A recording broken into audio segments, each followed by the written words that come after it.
और 1971 की जंग के अलावा कारगिल युद्ध में मिग-21 ने दुश्मनों के छक्के छुड़ाए थे। वायुसेना प्रमुख air chief marshal farewell flypast का नेतृत्व करेंगे। इंडियन एयरफोर्स के चंडीगढ़ एयरबेस से मिग-21 अपनी आखिरी उड़ान भरेगा। इस उड़ान के दौरान मिग-21 के फॉर्मेशन की कमान Indian air force chief A P Singh के हाथों में होगी। इस दौरान झुंझुनू की स्क्वाड्रन लीडर प्रिया शर्मा भी उनके साथ मिग-21 के फॉर्मेशन में शामिल होंगी। पिछले 6 दशकों से आसमान में भारत की शान रहा मिग-21 सुपरसोनिक फाइटर एयरक्राफ्ट आज अपनी आखिरी उड़ान भरेगा। इस ऐतिहासिक पल में सिर्फ मिग-21 को अलविदा नहीं कहा जाएगा। और इस वक्त आपको बता दें कि सीधी तस्वीरें भी हम आपको दिखा रहे हैं। जो चंडीगढ़ से ये तस्वीरें आ रही हैं, किस तरह से अलविदाई समारोह यहाँ पर किया गया है।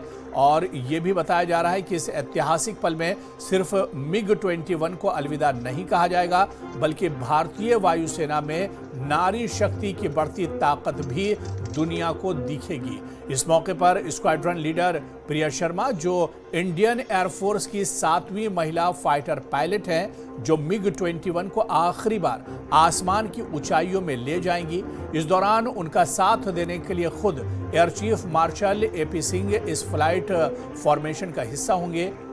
मिग-21 के रिटायरमेंट समारोह में रक्षा मंत्री राजनाथ सिंह, सीडीएस जनरल अनिल चौहान, सेना प्रमुख जनरल उपेंद्र द्विवेदी, वायुसेना प्रमुख air chief marshal AP Singh और नौसेना प्रमुख एडमिरल दिनेश के त्रिपाठी सहित कई वरिष्ठ अधिकारी भी मौजूद रहेंगे। और संदीप बोल हमारे सहयोगी क्या कुछ बता रहे हैं, सुनते हैं।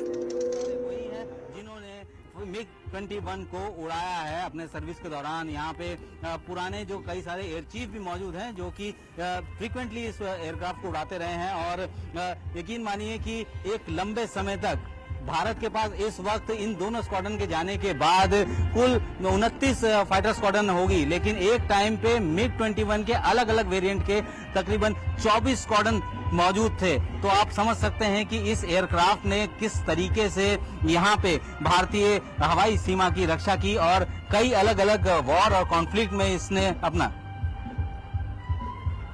तो बिल्कुल जिस तरह से हमारे सहयोगी बता रहे हैं कि कई जंगों में और कई बड़े मौक़ों पर इसने एक तरह से साथ दिया है। मिग-21 की आखिरी उड़ान होगी और मिग-21 को अब सलाम पेश किया जा रहा है। आपको बताते चलें कि कुछ साल बाद ही भारत को ये दे दिया गया था, यानी कि जिस वक्त भारतीय वायुसेना में इसमें शामिल किया गया उस वक्त मिग को आए हुए महज मुश्किल से मुश्किल 5 या 6 साल ही हुए होंगे। और रूस की तरफ से भारत को हमेशा से ही ये जो है मदद मिलती रही है। और मैक्सिमम 600 के आसपास, यानी कि टोटल मिग के अलग अलग वेरिएंट जो भारतीय वायुसेना में इस्तेमाल हुए हैं वो 874 के आसपास जो इस्तेमाल हुए। और यहाँ पे इंडिया में उसको असेंबल किया गया, उसको बनाया गया, यानी कि 600 के आसपास जेट तो सिर्फ भारत में बने हैं। टेक्नोलॉजी ट्रांसफर में रूस ने कभी भी भारत को ना नहीं कहा। हर तरीके की टेक्नोलॉजी ट्रांसफर उन्होंने दी है। और एक टाइम ये जो है इससे बेहतरीन एयरक्राफ्ट कोई नहीं था।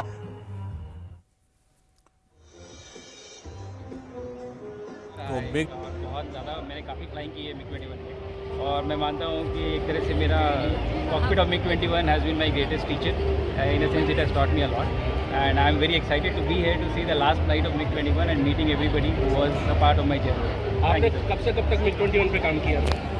मैंने 2007 से MiG-21 फ्लाई किया है और 2017 एक्टिवली फ्लाई किया है। तो पहले MiG-21 के अलग वेरिएंट्स, फिर MiG-21 बाइसन, और मैं काफ़ी सारी स्क्वाड्रन में भी रहा हूँ और काफ़ी अच्छा एक्सपीरियंस रहा है। अभी कैसा फील कर रहे हैं? एक लेजेंडरी फाइटर एयरक्राफ्ट जा रहा है। नॉस्टैल्जिक आई वुड से कि जिस चीज़ के साथ आपने अपनी जीवन का एक बड़ा हिस्सा बिताया है और वो अब डिकमीशन हो रहा है और अपनी लास्ट फ्लाइट बनने आ रहा है। मैं तो चाहता था कि मैं किसी कॉकपिट में बैठ के आज फ्लाई कर पाऊँ, बट अनफॉर्चुनेटली टाइम इतना नहीं था कि ये हो पाए संभव। बट बहुत अच्छा लग रहा है जिन लोगों के साथ मैंने अपने जीवन के काफ़ी साल बिताए हैं, उनके साथ मिल के वापस और मिग-21 को भी देख के I am happy to be here. मिग-21 को कैसे आप याद करेंगे? वेरी फॉन्डली है, बहुत अच्छे से याद करूँगा। बहुत एयरक्राफ्ट फ्लाई करते करते आपका जीवन भी उसी के साथ बीत रहा है, आप भी सीखते हैं, आप भी आगे बढ़ते हैं। मुझे